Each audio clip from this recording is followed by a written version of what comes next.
Graças a Deus. Cumprimento os irmãos com a paz do Senhor. Cumprimento os irmãos com a paz do Senhor. Quem está feliz com Jesus nessa manhã? Então abra a sua Bíblia comigo sem perder tempo. No livro do profeta Neemias. Livro de Neemias, o profeta. Capítulo 1. E o versículo de número 2. É uma alegria estar de volta aqui nessa linda igreja, revendo nosso apóstolo Genor Duque, a bispa Ingrid, que são mais do que amigos, são líderes, são conselheiros. Deus abençoe vocês. Eu vou fazer mais um pedido. Como vamos ler a Bíblia, os que estão assentados podem ficar de pé por um minutinho? Só por um minutinho. Profeta Neemias, capítulo 1, versículo 2, está escrito assim: E veio Anani, um de meus irmãos, ele e alguns de Judá, e perguntei-lhes pelos judeus que escaparam e que restaram do cativeiro e acerca de Jerusalém. E disseram-me: os restantes que não foram levados para o cativeiro, lá na província, estão em grande miséria e desprezo, e o muro de Jerusalém foi fendido, e as suas portas foram queimadas a fogo. Sucedeu que, ouvindo eu estas palavras, assentei-me e chorei, e lamentei por alguns dias, e estive jejuando e orando perante o Deus dos céus. Capítulo 7 do mesmo livro, ou melhor, capítulo 6 do mesmo livro, vire 2 páginas. Capítulo 6, versículo 15 do livro de Neemias.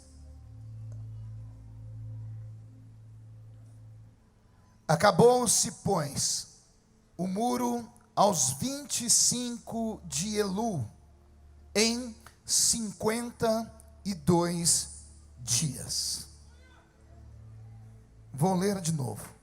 E acabou-se, pois, o muro aos 25 de Elu, em 52 dias. Feche a Bíblia, coloque no banco, na cadeira, e pegue na mão da pessoa mais perfumada do seu lado. Aperte a mão dele ou dela com carinho até eles falarem aleluia.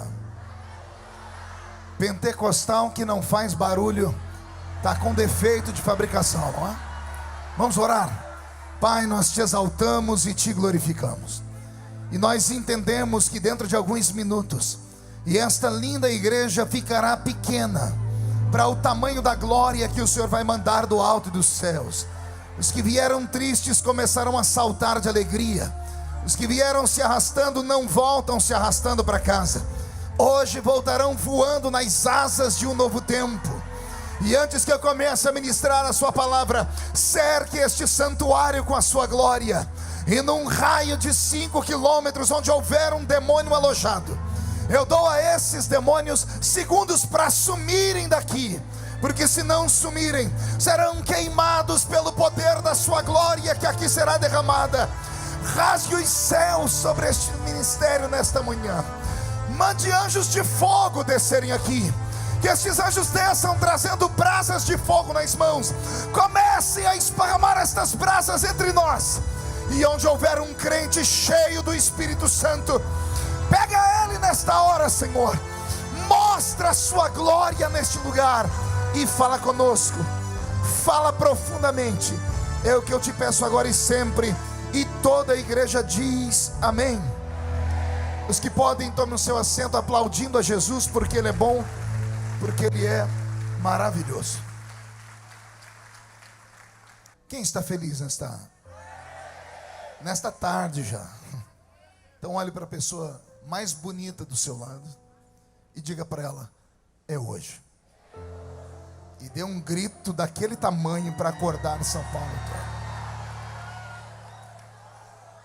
Eu vou me atrever nesta tarde a pregar em um dos livros mais difíceis de serem pregados de toda a Bíblia Sagrada.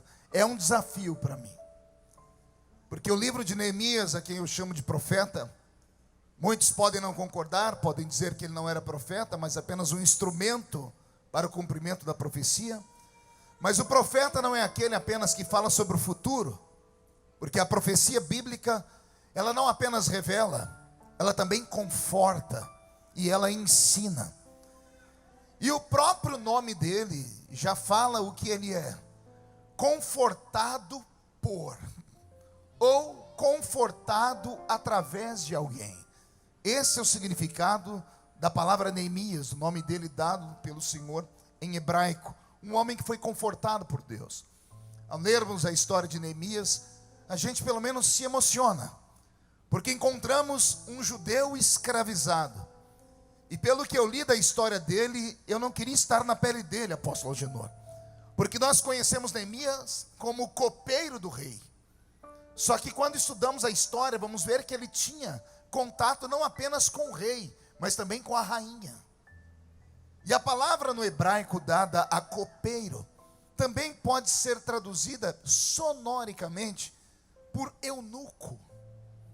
E o eunuco era um escravo arrastado para dentro do palácio a contragosto, e ele era castrado, ou tinha a sua bolsa escrotal destruída, amassada. Por isso ficava perto do rei, por isso tinha intimidades com a rainha, intimidades assim, de poder entrar no quarto dela e servir a ela o café da manhã, para que não houvesse nenhum tipo de constrangimento. Esses homens eram castrados, e pelo que eu entendo de Neemias, ele era um desses homens. Então ele ocupava um cargo duplo. Não era apenas o copeiro do rei. O que era o copeiro? Era aquele que antes do rei tocar em bebida e comida, ele provava a comida, ele provava a bebida, porque os reis sofriam muita retaliação, e não era difícil encontrar traidores no meio do palácio que quisessem envenenar o rei, principalmente se fosse da família. E então o rei tinha um homem particular que caminhava com ele, trabalhava ao seu lado, como alguém que lhe era íntimo, e ele então provava a bebida e a comida do rei. O rei esperava um tempo para ver se o olho da pessoa ia virar, se ele ia ter algum tipo de reação no estômago, se ele ia vomitar, e depois então o rei tocava na comida e na bebida. Como eu disse a vocês, como ele também mantém contatos com a rainha, então ele, além de copeiro, era também um eunuco, então era um homem de extrema confiança do rei. Não era apenas um homem de extrema confiança por estar tão próximo e fazer parte como um escudo para que o rei não morresse. Como ele cuidava do maior bem que o rei tinha, que era o amor pela sua esposa, ele se torna alguém muito íntimo do ciclo real. E é por isso que no dia em que ele chega para servir o rei olha para ele e encontra sempre o Neemias sorrindo, alguém sempre que tem um conselho para dar, que tem uma história para contar. Neste dia em especial, Neemias entra na presença do rei e o seu semblante está fechado. Não há alegria, seu rosto está sisudo, seus olhos estão caídos, possivelmente marejando em lágrimas. O rei é tocado por aquilo. A rainha, que também estava por ali, deve ter tocado no marido, porque mulher geralmente é mais sensível, deve ter vindo da rainha o conselho: meu rei, pergunte o que ele tem, porque ele está com o semblante tão caído. E então Neemias abriu o coração para o rei, dizendo: não tem felicidade. Não tem felicidade, porque o maior bem que um homem pode ter é a sua família. O maior bem que um homem pode ter é a sua cidade, a sua casa, é aquilo que ele mais possui de honra, porque o lar para o homem é o seu reino. Você pode nem acreditar no que eu estou dizendo, mas lá na sua casa o senhor é rei, a senhora é rainha. Vocês são rei e rainha de um pequeno reino. E lá dentro você tem a sua vida, a sua história. Ninguém entra lá dentro, ninguém pode entrar lá dentro, porque lá é o seu pequeno reino. Você pode não ter tudo o que você quer, mas com certeza Deus tem provido para você tudo o que você precisa. Você pode não morar no alto de um arranha-céu, mas mesmo lá na casinha feita de barro, coberta de sapé, quando você dorme bem, porque o anjo do Senhor acampa ao seu redor e te protege do mal lá naquele ambiente também. É Neemias que começa a contar uma história para o rei, dizendo: eu estava passeando pelo palácio e encontrei um dos meus irmãos, irmão de sangue. Não era irmão de fé, não era irmão de etnia, era irmão de sangue. Hanani é irmão de Neemias. E Neemias percebe que Hanani também está triste. E Neemias diz ao rei: eu perguntei ao meu irmão o que ele tinha. E meu irmão começou a me dizer assim: estou vindo de Jerusalém. A cidade sagrada, a cidade luz, a cidade de Deus, santuário das moradas do Altíssimo, a habitação da paz. É isso que significa a palavra Jerusalém, a habitação da paz. E eu imagino Neemias dizendo: ora, você foi pelo menos visitar a cidade que foi destruída e que agora foi devolvida para nós. Era para você chegar feliz porque nós recebemos de volta o que era nosso. E você está triste, Hanani, por quê? E ele começa a dizer: porque muitos que voltaram para lá não têm nem o que comer. A terra foi devolvida, mas foi devolvida destruída. Não há alegria em Jerusalém, não há um cântico em Sião. O templo que está sendo reconstruído, não conte para ninguém, Neemias, não é mais o mesmo. Não tem mais a beleza do templo de Salomão. Não tem ouro, não tem prata, não tem pedras preciosas. Não foi ele betumado com ouro derretido. É uma casa muito simples. A muralha que cercava a cidade com as suas 12 portas proféticas já não existem mais. No ano 607 a.C., Babilônia entrou dentro de Jerusalém. E um dos reis que entrou ali dentro, como rei Jeoaquim, ateou fogo na cidade, queimou os portões sagrados. Não ficando feliz apenas em queimar os portões, ele fez com que homens com seus cavalos amarrassem cordas nas pedras do muro da cidade e derrubassem a muralha inteira da cidade. Não ficando feliz apenas em destruir o muro que cercava a cidade, ele foi na casa de Deus, roubou os utensílios sagrados, queimou o santuário. Todo o ouro que tinha foi arrancado. E não era 1 quilo, nem 10 quilos. Eram toneladas de ouro que Salomão colocou dentro daquela casa. A glória de Israel havia sido roubada. E Hanani está contando para Neemias: eu andei pela cidade. Alguns são ricos, mas os ricos estão oprimindo os pobres. Vai vendo se alguma coisa disso faz sentido para você. Os ricos estão roubando os pobres. Tudo que a gente constrói de dia, antes de chegar à tarde já perdemos, porque não tem muralha cercando a cidade. Entram os homens de outros povos e nos roubam. O pouco que temos é arrancado. Não há crianças correndo pelas ruas, não há casamentos sendo feitos, não há alegria, não há mais louvores, não há mais aplausos. Os sacerdotes têm medo de ficarem no santuário, porque o santuário é muito pequeno, não tem mais beleza. A cidade não é mais a mesma. E Neemias guardou aquilo no coração. E ele começou a lembrar da velha Jerusalém, das histórias que ele ouviu de Jerusalém, das histórias que ele ouviu, porque ele nasce no cativeiro, mas o pai dele veio de Jerusalém, e o pai contou para ele a história. Há uma cidade linda onde Deus fala e habita. Há uma promessa de que um dia vamos voltar para ela, e que a glória da segunda casa será maior do que a glória da primeira casa. Neemias ouviu, cresceu ouvindo esse tipo de profecia, e agora que ele está diante de uma testemunha de que Jerusalém não vai bem, ele está junto com o rei, e o rei insiste em perguntar o que aconteceu, Neemias. Ele começa a contar a história que eu estou contando para vocês. A história tocou o coração do rei. E o rei disse: o que é que você quer? Qual o seu sonho, Neemias? Ele disse: ó rei, o meu sonho era voltar para a minha terra, reconstruir a minha cidade, levantar as muralhas de novo, para ver lá naquelas muralhas as 34 colunas onde ficavam os atalaias com as suas buzinas para tocarem, para que o meu povo pudesse, cada um deles, a um dia entrar por uma porta, tendo elas 12 portas espirituais, um deles entrar por essas portas para receber a sua bênção. Eu quero ver as crianças cantarem de novo, eu quero ver os levitas adorarem de novo, eu quero ver as pessoas sacrificarem de novo, eu quero ver Jerusalém voltar a glorificar, eu quero ver Jerusalém brilhar. E acontece um milagre, pergunte qual? O rei dispensa o empregado, não manda ele embora. Ele diz: você vai deixar de ser meu copeiro, vai deixar de ser meu eunuco, Eu vou lhe dar condições no meio do caminho, você vai passar pela minha floresta. Nessa floresta você vai levar o meu documento. O homem da floresta vai permitir que você pegue quanta madeira for preciso. E você vai ter empregados, e vai ter dinheiro, e você vai voltar para Jerusalém. Meu rei, mas não é um trabalho de um dia. Não interessa quantos dias. Você vai restaurar a sua casa. Alguém crê em profecia? Comece a receber, não interessa quantos dias. Hoje, ao sair daqui, você vai restaurar a sua casa.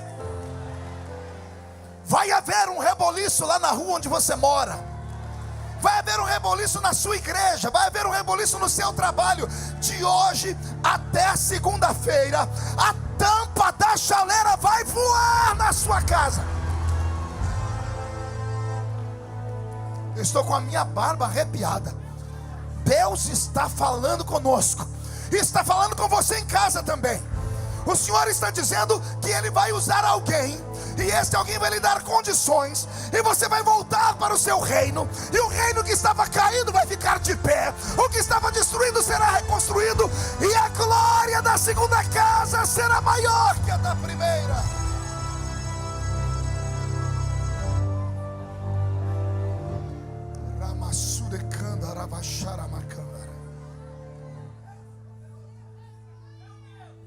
Neemias não conhecia Jerusalém, só tinha ouvido falar, porque o cativeiro babilônico durou 70 anos, e ele não tem tantos anos assim. Neemias, esse moço aqui, ele é contemporâneo de Mardoqueu e a rainha Esther. Ele conheceu a história deles, porque o próximo rei que vem depois do rei Assuero, que é o rei que honra Mardoqueu e a rainha Esther, que você conhece, é o rei Artaxerxes, que é o rei que agora Neemias é o copeiro dele.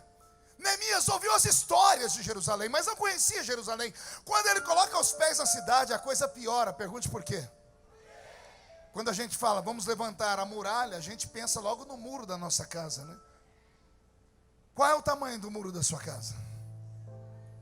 10, 12, 15 metros? 20, se for muito rico é uns 30, 40.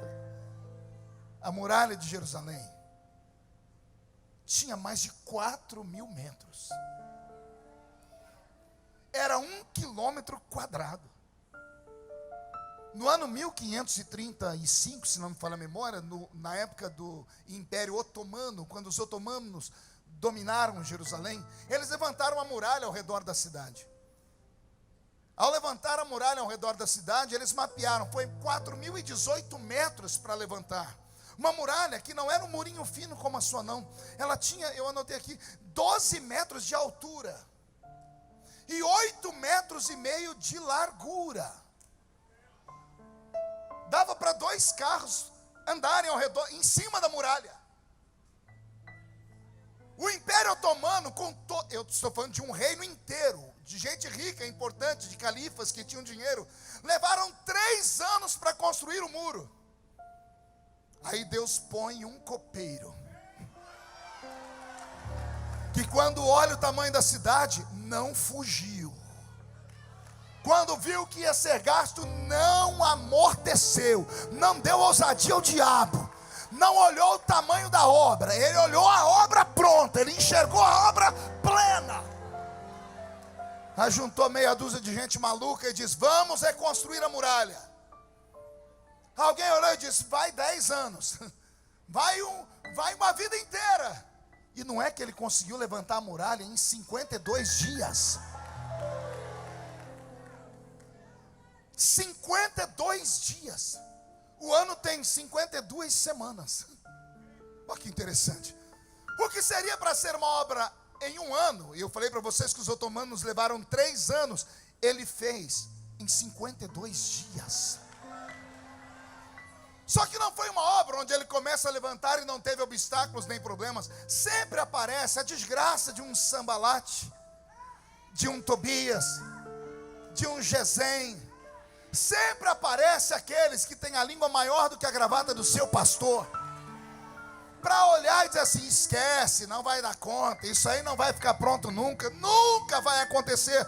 E se você não parar de dar ouvido a derrotados, você vai ser derrotado com eles. Enquanto você ouvir essas pessoas que nada fazem pelo reino, e quando vem alguém fazer, se mete na história, você não pode ser contaminado por eles. Sambalate, Tobias, Gesem foram para cima desse moço chamado Neemias e ameaçaram, porque eles não eram de Israel, eram intrusos. Ao serem intrusos, ameaçaram dizendo: vamos matar os seus mestres de obras que estiver aí fazendo muro, porque matar um pedreiro é muito fácil. Matar um servente de pedreiro é mais fácil ainda. Só que aqueles homens não estavam fazendo uma construção normal. Eles estavam realizando um desejo divino, uma promessa divina, estavam cumprindo uma profecia. E como estão a serviço do rei, olha o que o rei faz com eles. Neemias chama os pedreiros, diz assim: eu quero saber aqui quem tem habilidade com as mãos. Um diz: olha, eu sou pedreiro, eu uso a esquerda, eu uso a mão direita. E enquanto você está usando uma mão, o que você faz com a outra? Nada, é só para dar o equilíbrio. Eu pego a pá de pedreiro e estou aqui. Eu pego os meus equipamentos e estou chapiscando o muro, eu estou colocando aqui. A outra mão, Neemias, fica sem muito sentido. Pois então você vai aprender a usar essa mão. Para quê? Eu vou colocar uma arma na sua mão. Porque eu não quero só pedreiros, eu quero pedreiros e obreiros. Pegou aí? Pedreiros e obreiros. Tem muita igreja que acha que o obreiro é só pedreiro. Eu venho da Assembleia de Deus, e a Assembleia de Deus tem muito disso. Inclusive, quando fazia as reuniões de obreiros, o melhor obreiro aplaudido era aquele que mais construía templos. Aí a gente até brincava: aquele ali foi consagrado a pedreiro, não é obreiro. Mas Neemias não, ele pegou pedreiro e transformou em obreiro. Botou uma espada na mão deles. Aí Sambalate, Tobias e os Manés, quando vieram de longe para pegar os pedreiros, de longe enxergaram um com a mão aqui passando aquele negócio, chapiscando o muro, a pá, rebocando o muro, e na outra mão uma espada que brilhava. Os homens começaram a dizer: calma aí, ali já não é mais obreiro, tem pedreiro ali também. Tem pedreiro e obreiro, virou uma coisa só. Não são homens normais. O que é que eu estou dizendo com esta palavra? A reconstrução da sua vida, a reconstrução do seu casamento, a reconstrução do seu ministério, a reconstrução da sua empresa, a reconstrução do seu sonho, não será por vias normais, não será por vias naturais. Deus vai te levantar com uma unção dobrada. Deus vai te dar uma unção dobrada. É uma unção para reconstruir e proteger. Porque a glória da segunda casa, repito, será maior do que a glória da primeira.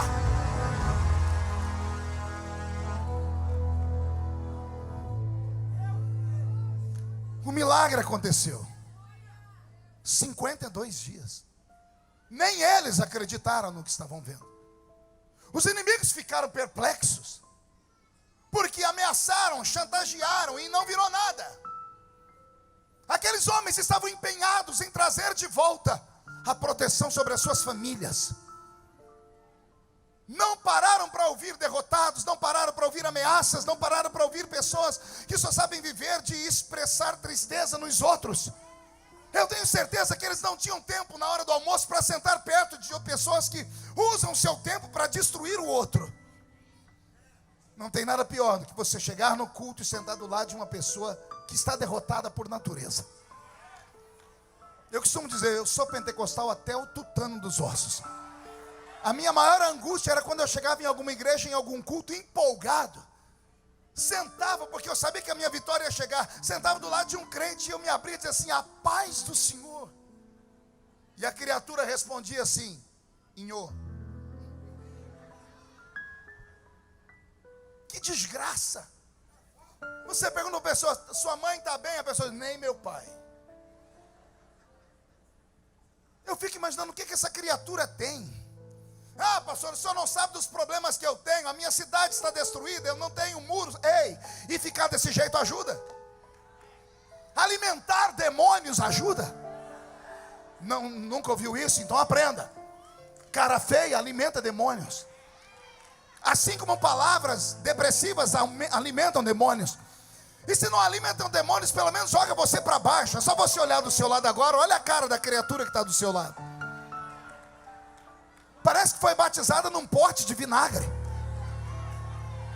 Fica o culto inteiro com essa cara feia, parecendo que comeu jiló sem sal. Ah, pastor, eu estou com um problema. Pior do que você, tem gente lá no hospital agora. Pior do que você, tem gente no meio da rua que não tem onde cair vivo, continuar morto. Você ainda tem onde se apegar. Você ainda tem fé. Você ainda tem Deus. Seu nome está escrito no livro da vida. Eu tenho pena quando alguém vem para a igreja e senta perto dessas geladeiras ambulantes. Ah, segura aí. Se você ficar mais 5 minutos perto dessa criatura, é perigoso você pegar um resfriado, de tão gelada que ela é. Em contrapartida, se você sentou perto de um Neemias. Se você sentou perto de um canela de fogo. E não conta para ninguém. Característica dos canelas de fogo: geralmente só tem 2 dentes na boca, é o zagueiro e o atacante. A maioria é analfa de pai e beta de mãe. Mas quando entra no mistério, bate o pé no chão, sai da frente, Satanás. Eu quero saber quem quer vitória nesta tarde aqui. Então levante a mão direita para cima. Diga para o seu irmão: essa aqui é a mão do pedreiro. Agarre o ombro do outro que está do seu lado, por gentileza. Agarrou? Pegue a outra mão e põe no peito da pessoa. Diga: essa aqui é a mão do obreiro. Chacoalhe a pessoa até ela ficar irritada. Tira ela do lugar e diga: Deus te trouxe aqui para isso. Sacode a pessoa, sacode. Diga: foi para isso que Deus te trouxe. Para sacudir a sua história, para sacudir o seu casamento, para sacudir o seu ministério, para sacudir a sua vida, para sacudir a sua crença. Se você tem uma vocação, tire o pé do chão para adorar.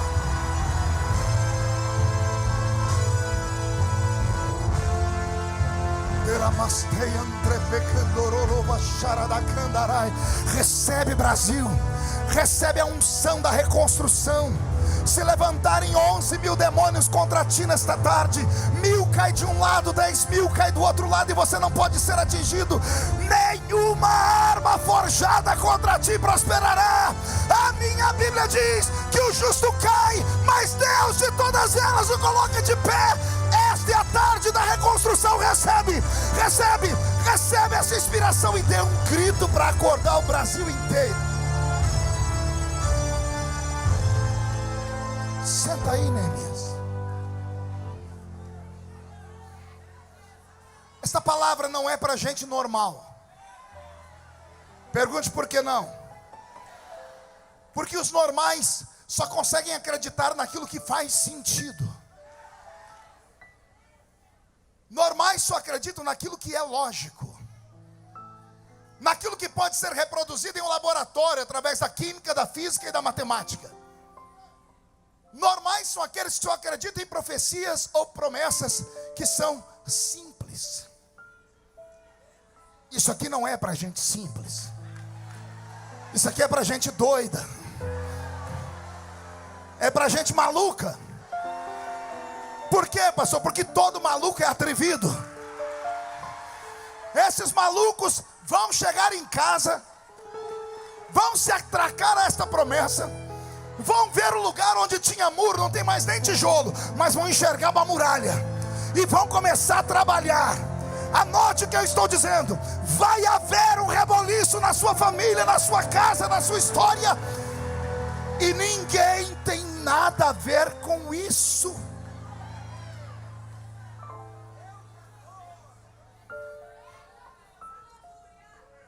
A reconstrução é um presente de Deus. Porque a reconstrução vem após um tsunami, uma guerra, uma tempestade, um terremoto. Ah, pastor, mas está tudo destruído. Ei, você sobreviveu. Você vai ter história para contar. Vai acontecer com você o que tem acontecido comigo. Pergunte o quê? Dia desse, Agenor, eu estou lá em Brasília, passei por uma comissão, tem as salas das comissões, e tinha um grupo de parlamentares dentro da comissão, e quando eu me viram, disse: ô pastor, o senhor pode vir aqui? Fui e falei: pois não. Pastor, o senhor pode fazer uma reza braba para nós aqui? Todo mundo com medo da Lava Jato. Falei: vamos fazer uma reza brava, vamos lá. E alguém falou: como é que é a reza brava, pastor? Foi: pega na minha mão aqui.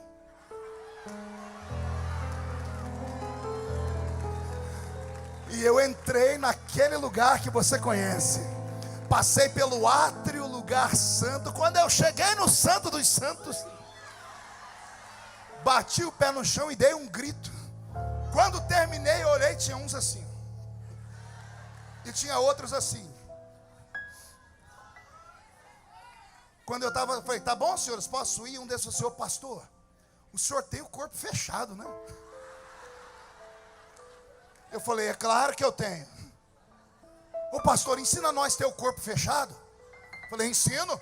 Como é que a gente faz? Encontra uma igreja. Ah, pastor, mas eu já vou numa. Eu falei: não, eu estou falando igreja de verdade.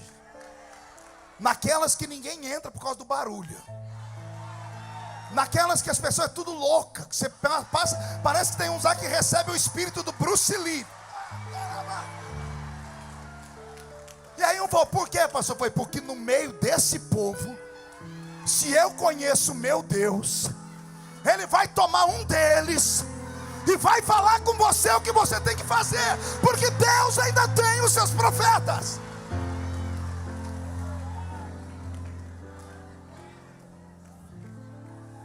Quando eu falei: posso ir, senhores? Ele disse: senhor pastor, o senhor pode só dar mais um conselho para nós? Eu falei: qual?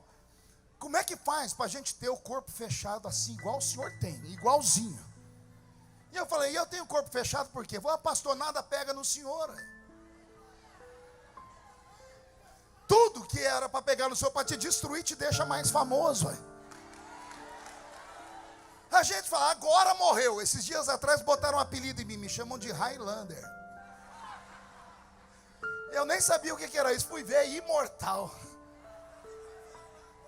Já viu no avião esses dias? Tudo que é para fazer para me destruir, só me faz melhorar. Aí fala: pastor, como é que faz? Por que o senhor tem o corpo fechado desse jeito? Eu disse: eu tenho o corpo fechado desse jeito por causa de uma coisa só. Todo mundo esticou a cabeça: o que, pastor? Vai contar o segredo? Eu disse: vou. Eu disse: porque eu tenho uma promessa. Ai, para onde eu estou indo? Eu vou repetir. Eu disse a eles: isso acontece comigo porque eu tenho uma promessa. Só que não é promessa feita por homens, porque o homem fala sentado e não sustenta de pé. O homem promete quando está emocionado, depois desiste de tudo. Você já aconteceu isso com você no seu trabalho? Seu patrão diz: vou aumentar seu salário. Daqui a pouco, o patrão, e o salário? Não deu certo. A pessoa: a Genor faz desafio aqui. Não, eu vou entrar, semana que vem eu trago. Semana que vem não trouxe nada. A pessoa fala na emoção e não cumpre. Agora, a promessa que eu tenho não vem da horizontal, vem da vertical.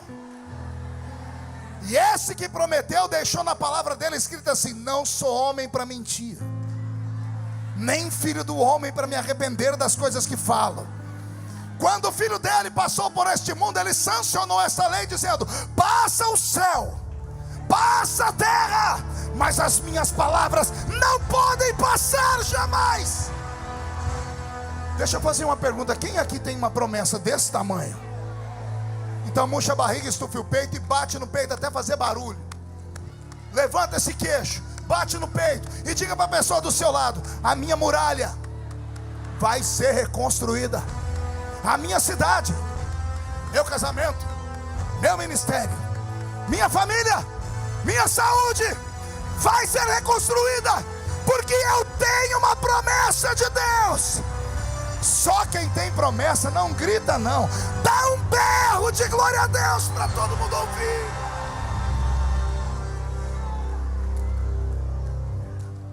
Você está debaixo de uma promessa.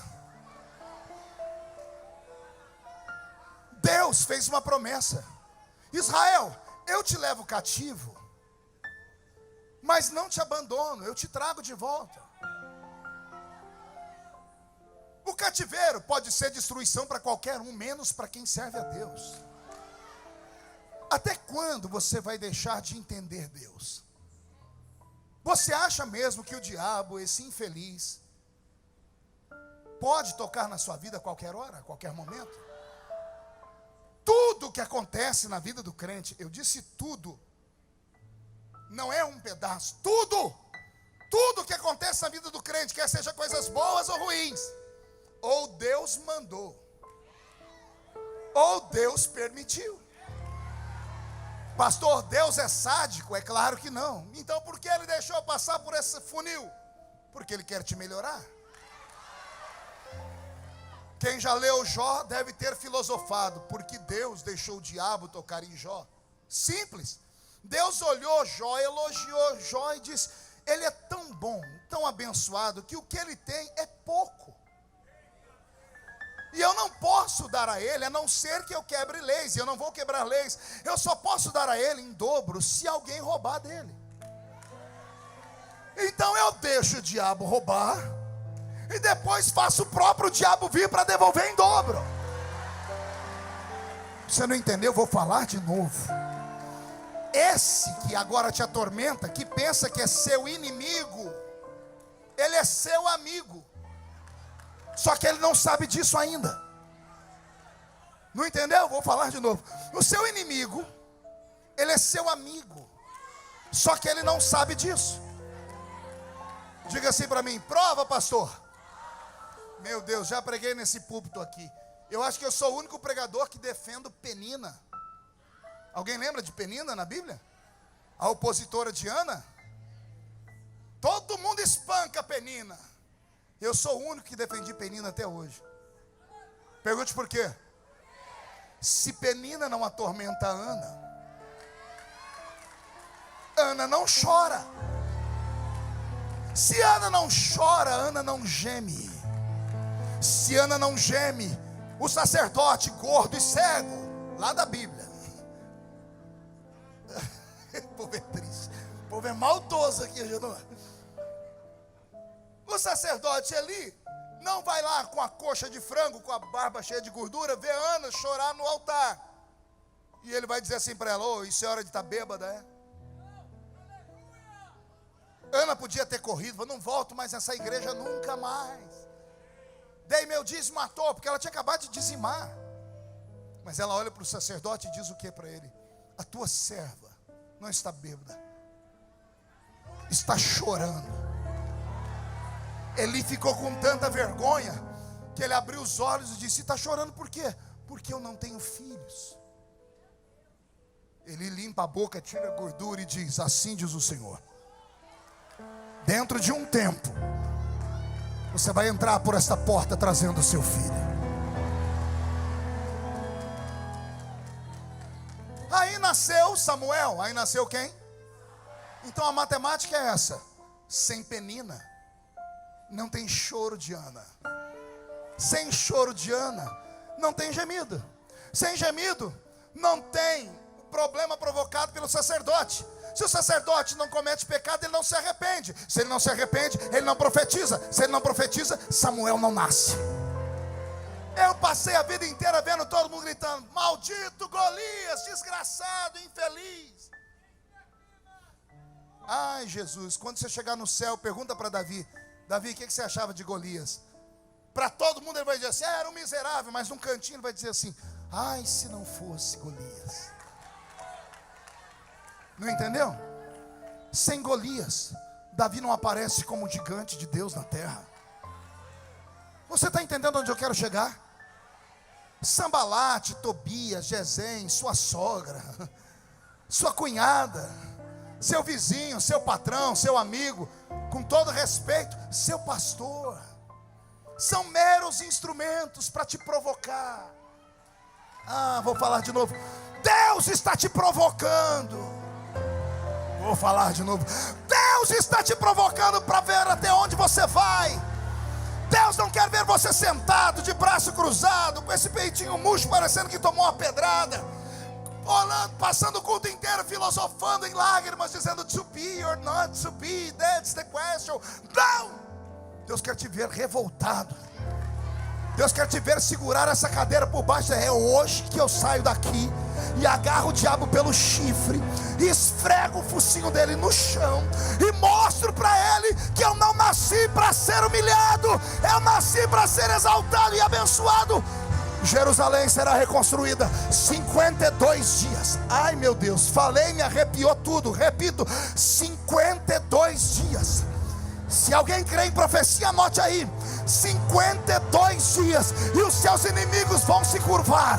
52 dias, e a sua família vai ficar de boca aberta. 52 dias, e a promessa vai se cumprir. Quem crê nisso, reage.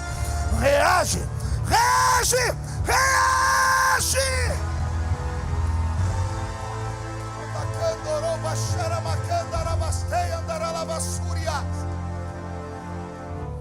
Sente aí, eu já estou terminando. O que me deixa extremamente feliz nesse texto é que foi um avivamento provocado pela família.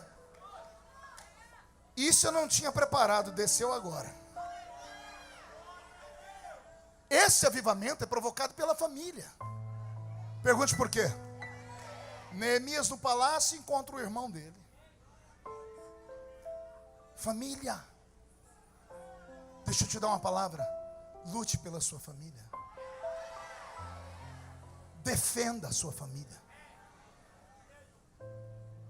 Família é o único órgão ou organismo que aguenta ir com você onde ninguém vai. Jesus está pendurado na cruz. Ele olha para o céu. Deus fechou a janela. Tem dias que até o céu fecha a janela para nós. Ele olhou para frente, o povo que ele multiplicou os pães, curou, estava todo mundo ali, não teve um para gritar: tira ele da cruz. Ele teve que interceder por eles, dizendo: perdoa eles, porque eles não sabem o que fazem. Quando ele estava vencido, porque lá de cima não veio ajuda, e da frente também não, ele abaixou a cabeça.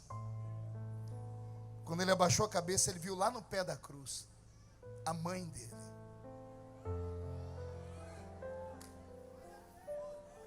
Aleluia. A mãe agarrou o pé da cruz, o sangue está caindo sobre ela, e ela está dizendo: você não está sozinho, filho, eu estou aqui. Eu estou aqui do seu lado, fico com você até o último minuto. Valorize a sua família. Que Deus nesta tarde levante uma muralha de fogo ao redor da sua casa. Que o Senhor levante uma muralha de fogo e restaure os elos que estão separados. Família não é perfeita, mas é sua família. Ore pelos seus amigos, mas ore pela sua família. Ame os seus amigos, mas ame a sua família. A muralha foi restaurada. Estamos dentro de Jerusalém. Está tudo belo, sim ou não? O trabalho de Neemias é como se acabasse por aqui. Ele é elevado à estatura de governador, e ele volta para a Pérsia. E depois ele recebe uma outra visita. 12 ou 13 anos depois, alguém diz para ele: Jerusalém está precisando de outro renovo. E ele pergunta: o que foi? Destruir a muralha de novo? E alguém disse: sim, mas não é aquela de pedra. A muralha da fé. Neemias entrou em Jerusalém e viu o povo em pecado. Pergunte por quê? Porque eles reclamavam do templo. O templo construído não era o que eles queriam. Eles queriam um templo como o de Salomão. E o templo que tem agora é muito pequeno. Não tem beleza, não tem ouro. E alguns se recusaram a congregar lá dentro. É nesse período que Deus levanta o profeta Ageu. E ele vai dar um grito no ouvido de Israel: a glória da segunda casa será maior do que a glória da primeira. Você pergunta isso para os judeus, eles não entendem. Pergunte por quê. Nunca mais aquele templo teve ouro e prata daquele jeito, do templo de Salomão. Humanamente falando, isso foi uma mentira. Mas o profeta não fala pela terra, ele fala pelo céu. O templo de Salomão não teve a metade da glória que teve o templo de Zorobabel. E Zorobabel é um dos apelidos de Neemias, por isso é chamado templo de Zorobabel, porque Neemias auxiliou também na reconstrução de tudo isso. Pastor, então, por que a glória desse templo foi maior do que a glória do primeiro? Porque esse segundo templo recebeu Jesus. Quando Jesus passou pela terra, era lá nesse templo que ele pregava. Um dia ele pregou tanto e as pessoas ficaram tão felizes que ele olhou para cima e disse: destrua esse templo, e em 3 dias eu reconstruo ele. Tentaram matar ele por causa disso, mas ele não estava falando daquele templo, ele estava falando: tem um templo maior do que esse. Eu sou esse templo. A glória da segunda casa é maior do que a glória da primeira. E aqui eu quero fazer uma rápida colocação. Vou pedir ao Robson que mude a música, porque nós não podemos ser hipócritas. Todos nós entramos na igreja, ouvimos o pastor falar que vamos conquistar, vamos reconstruir, vamos vencer, vamos conseguir. Alguns até conseguem, mas nem todos.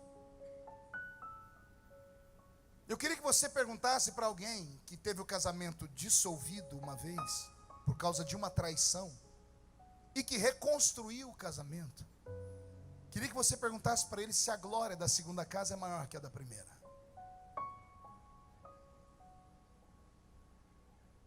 A igreja fica feliz: ó, fulano de tal reatou o casamento, que coisa bela. Na frente da igreja é muito lindo. Agora o problema é quando eles entram dentro de casa. O problema é quando entram dentro do quarto. Quando os filhos não estão vendo, quando os amigos não estão vendo, o pastor não está vendo, e quando os dois têm que dividir a mesma cama. Aí o marido olha para a mulher e lembra que outro homem tocou nela. E a mulher olha para o marido e lembra que uma outra mulher tocou nele. E só Deus sabe a dificuldade que é. Leva-se tempo para reconstruir. Ah, pastor, mas e o perdão? Bela pergunta. Faço até uma pergunta filosófica para a igreja. Homem perdoa?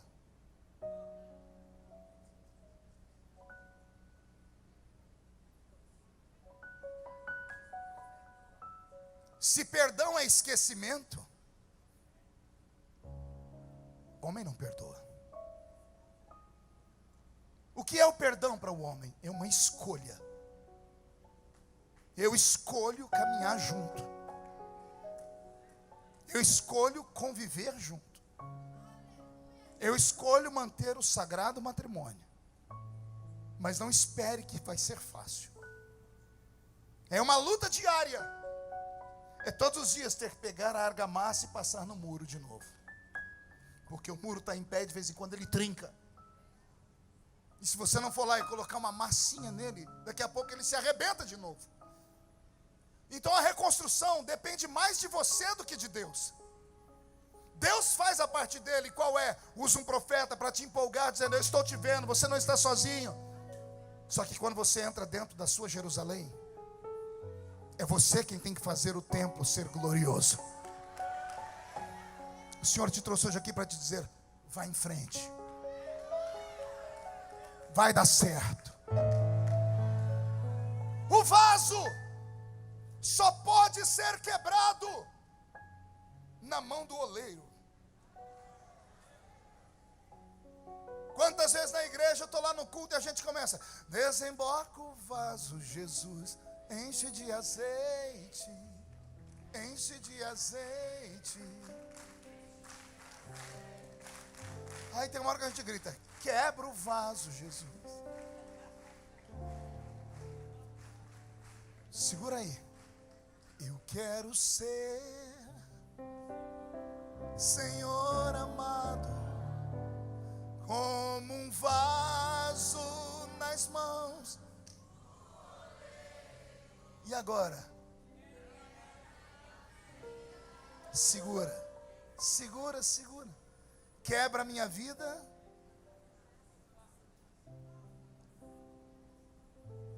O vaso só pode ser quebrado quando ele está sendo confeccionado na mão do oleiro.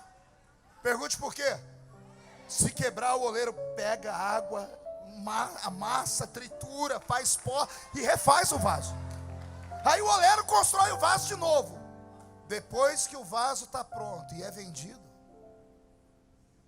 depois que ele vai para sua casa e a criança deixa cair e quebra, só tem dois destinos: ou você joga no lixo, ou você pega um Durepox, uma Super Bonder. Aí acontece um fenômeno, pergunte qual? De longe está perfeito, sim ou não? Mas quando você chega perto, já foi quebrado esse negócio. Pergunte: o que é isso, pastor? É o seu casamento. De longe todo mundo diz: ó, estão juntos de novo, da família de novo. Mas só quem está muito perto sabe que está trincado ainda. Então é uma escolha. Permanecer é uma escolha. Estou falando isso por quê? Porque o diabo vive soprando no seu ouvido: não, se Deus tivesse dado, o sentimento tinha sumido. Se fosse de Deus, não espere que Deus faça coisas que você precisa fazer. E eu não sei porque que eu estou insistindo nesse assunto. Agora é difícil dar glória a Deus. Quando a espada de Damocles está sobre a nossa cabeça, quando Deus está olhando para nós e diz assim: agora não é emoção, é razão. Agora é hora de meditar. Porque essa festa vai acabar em alguns minutos. E a vida real começa quando você atravessa a parede da igreja, a porta, e vai para casa. Quando você entra dentro do coletivo, dentro do metrô, dentro do carro, na bicicleta, a verdade aparece quando você entra dentro da sua casa. E é lá que o diabo vai te tocar. O diabo não é trouxa de te afrontar aqui. Aqui ele só afronta o pastor da igreja. Aí o pastor é louco, agarra ele pelo colarinho e leva ele lá fora. Mas esse pastor tem estrutura. Sobe um monte, jejua, prega todos os dias, está preparado. Vai você fazer isso. O verdadeiro demônio vai te encarar amanhã. Vai esperar você amanhã na hora do almoço. Vai esperar você quando você chegar do trabalho ou da escola. E é aí que Deus quer ver se a sua muralha está de pé ou não. Eu profetizo que o diabo vai ter uma surpresa. Porque ele já te conhece. Lá no inferno você tem um apelido, pergunte qual? Cai. No inferno te chamam de galinha da Angola.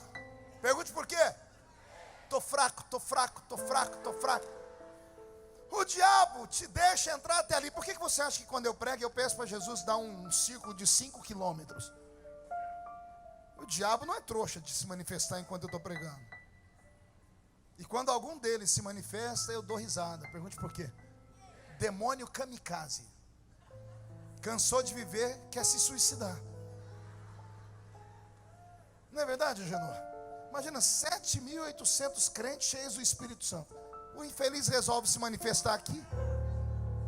Alô, ele é fora da casinha?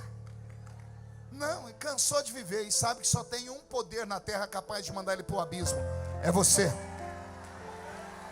Não tenha medo do diabo, mas não subestime ele. Chame a sua família para a oração nessa tarde. Levante com a sua família a muralha. Mas não levante só o muro. Levante o altar. Levante o altar. E quando você levantar o altar, ouça o que Deus vai falar na boca de outro contemporâneo de Neemias e Ageu. Não é por força, nem por violência, mas é pelo meu espírito, diz o Senhor. Zacarias e Neemias profetizam 2 meses de diferença. Os dois preparam o caminho para Malaquias chegar. E todos esses são contemporâneos de Neemias, que se levantou para restaurar. Ou seja, não é uma construção de um homem só. É uma construção de várias pessoas, de vários momentos, de várias orações. Se o seu milagre não chegou agora, por gentileza, não saia por aquela porta murmurando, gritando, xingando. Não. O milagre pode acontecer no meio do caminho. Pode acontecer esta noite, amanhã. De uma coisa eu sei, vai acontecer. Por quê? Porque o Senhor Deus te inspirou. Eu não vejo homens e mulheres nesta tarde aqui. Eu vejo brasas de fogo tiradas do altar. Eu vejo guerreiros. Eu vejo pedreiros e obreiros que carregam numa mão a pá de pedreiro e na outra mão uma espada. Estamos em guerra, São Paulo. Estamos em guerra pela família. Estamos em guerra pela nossa fé. E eu profetizo que o diabo já perdeu essa. Quem crê nisso? Fique de pé, por gentileza.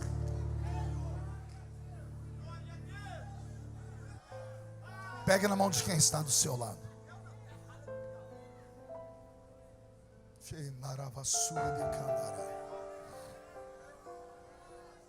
Não vou chamar ninguém à frente hoje, não. Não, solte a mão do irmão, pegue pelo braço. Diga, somos um exército aqui. Um exército de um homem só. O seu músico já saiu, Agenor? Aquele moço. Jô, ele está sentado aqui. Era o meu sonho ver ele tocar comigo. Vem, Jô. Vem, Jô. Ei, não é para você segurar o braço da pessoa assim, não. Pastor, desculpe incomodar o senhor. Sim. Eu estava chorando ali porque o senhor falou uma coisa muito forte.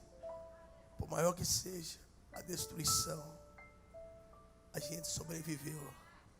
Nós sobrevivemos. Você já é um campeão. Ontem à noite no Rio de Janeiro, eu falava sobre nascimento. Porque tem pessoas que desistem de viver, desistem dos sonhos, Bispa Ingrid. Elas não se aceitam, tem crises existenciais. O ser humano tem crises exatamente porque é imagem e semelhança de Deus. Animal não tem crise, anjo não tem crise, só o ser humano tem crise. E eu comecei a tentar motivá-los, dizendo a eles assim: olha, ninguém aqui é derrotado. E aí você pode dar 1 milhão de desculpas, e eu profetizo e afirmo: ninguém é derrotado. Pergunte por que não? Porque Davi disse assim: tu me sondas e me conheces. Desde que eu era pequeno e informe. A minha aliança é pequena, mas ela tem forma. O brinco que está na orelha da irmã aí, um pontinho, uma gotinha de água, ela é pequena, mas tem forma. Um grão de mostarda é pequeno, mas tem forma. Davi está dizendo assim: o Senhor me conhece quando eu era pequeno e sem forma. Pergunte para mim, o que é que ele está falando, pastor? Davi está dizendo assim: o Senhor é terrível. O Senhor assistiu aquele dia em que o meu pai amou a minha mãe, ou violentou a minha mãe, ou abusou da minha mãe, ou estuprou a minha mãe, não me interessa. O Senhor estava vendo. Quando meu pai plantou no corpo da minha mãe a semente de vida. E quando meu pai plantou a semente, não era só eu lá dentro nadando, não. Era eu e milhões. Milhões! Você assistiu aqui as Olimpíadas do Rio de Janeiro? Lembra aí daquela cena das pessoas nadando? 10 nadadores, os melhores do mundo. Dá um tiro, eles pulam na água e atravessam 100 metros, 200 metros, vão e voltam. Ganha quem chega primeiro, sim ou não? Imagine que logo no primeiro dia da sua existência, você foi colocado numa raia e você olhou para a esquerda, tinha milhões de nadadores. Aí você olhou para a direita, tinha mais milhões. Aí você olhou para frente, não era 100 nem 200 metros. Pela ciência, quando o homem planta no corpo da mulher a semente da vida, o canal pelo qual corre, Agenor, da entrada do corpo da mulher até o óvulo, é como se você saísse nadando da Praia de Santos e fosse até o Canal da Mancha, lá na Europa. É a distância que você teve que nadar. Então imagine, você está aqui, milhões, alguém vai dar um tiro, e você tem que pular e nadar. E detalhe, só um vai atravessar a faixa. Raramente Geralmente dois acontecem os gêmeos que não são siameses, né? Quando é siamês, o óvulo quebra em dois, mas quando é macho e fêmea que nascem do mesmo óvulo, é porque dois conseguiram fecundar, é raríssimo. O normal é um só atravessar. Ó Davi dizendo, o Senhor é terrível. Quando deu o tiro, o Senhor viu eu nadando do lado de um monte de gente. Ei, não conta pra ninguém, podia ter nascido alguém melhor que você, mais bonito que você, mais inteligente. Podia ter nascido alguém que descobrisse a cura do câncer. Podia ter nascido um novo Albert Einstein. Deus olhou para todo mundo nadando lá dentro. Ele olhou para todo mundo e ele foi com a sua cara. Ele olhou, ele te viu ser chato, ranzinza, cri-cri, temperamental, com as suas fraquezas, seus defeitos. Ele podia ter dado, falando, não, vai você do outro lado, é você que eu vou ajudar. Não, vai você, esse aqui eu não quero. Não, ele olhou para você e disse, é você que vai nascer. É você que vai nascer. Agora vem a pergunta e eu termino aqui. É a pergunta que não quer calar. Pergunte qual? O que Deus viu em você? O que Deus viu no Agenor? O que Deus viu em mim? O que Deus viu na gente? O que foi que Deus viu na gente? Ninguém sabe, não tem resposta. Porque a gente tem dia que não se aceita. Tem dia que eu não olho no espelho só para não ver crente na minha frente. Sou ser humano, sou um ser humano. Tem dia que eu me escondo, me tranco no quarto, não dou bom dia para ninguém. Tem dia que eu não me aceito. Aí ele, dono de tudo, olhou e disse, vai nascer, eu vou te usar. Eu vou fazer você passar pela moenda, pelo vale da sombra e da morte. Quando estiver morrendo, eu te ressuscito das cinzas. Quando a muralha cair e quebrar, eu reconstruo, porque você é um sobrevivente. Só tem uma explicação, pergunte qual? Tem alguma coisa para acontecer que ainda não aconteceu. Só tem um motivo para você estar vivo ainda, estar de pé ainda. É porque alguma coisa na sua vida ainda não aconteceu. E se ele te sustentou, é porque é muito grande. É porque é violento demais. Se você crê no que eu estou falando, traz a pessoa para junto de você. Vai, sobrevivente!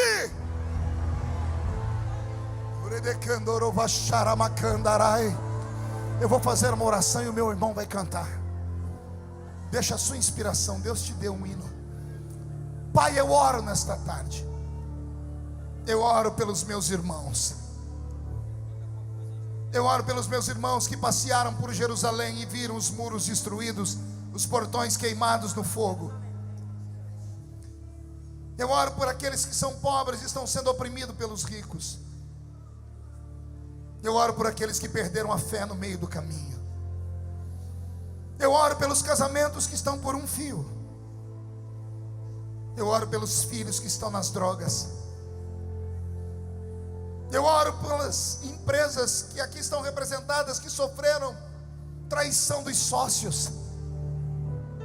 Eu oro por ministérios que tombaram e caíram, e que com toda a fraqueza conseguiram vir aqui neste dia. Eu oro porque nesta hora o Senhor está ungindo a mão deles. Está colocando em uma mão uma pá de pedreiro, e na outra uma espada de obreiro. E dentro de 52 dias,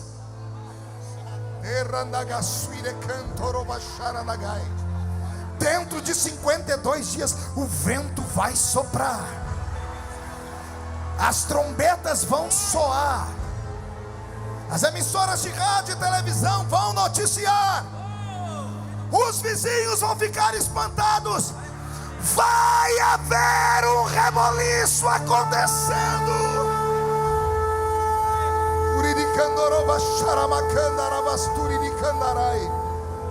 A glória da segunda casa será maior do que a glória da primeira. Solte os braços, levante a mão direita para o céu e diga comigo em nome de Jesus: todos os demônios que destruíram os meus muros, que queimaram os meus portões, que destruíram o meu altar, eu ordeno Venha para a palma da minha mão agora. Fecha a sua mão. Conto até 3, você joga no chão e pisa em cima. E você abrace 2 pedreiros. E você abrace 2 obreiros. E diga para eles: estamos em uma grande obra e não podemos parar. 52 dias e o milagre vai chegar. 1, você nunca mais será o mesmo. 1,5, sua família sentirá uma mudança no ar. 2, a sua casa vai ser transformada num palco de felicidade. 2,5, a igreja, a plenitude do trono de Deus, com o seu ministério vão crescer a 100 por 1. 2,75, Satanás é um derrotado, porque a vitória é nossa. 3, jogue no chão, pise em cima.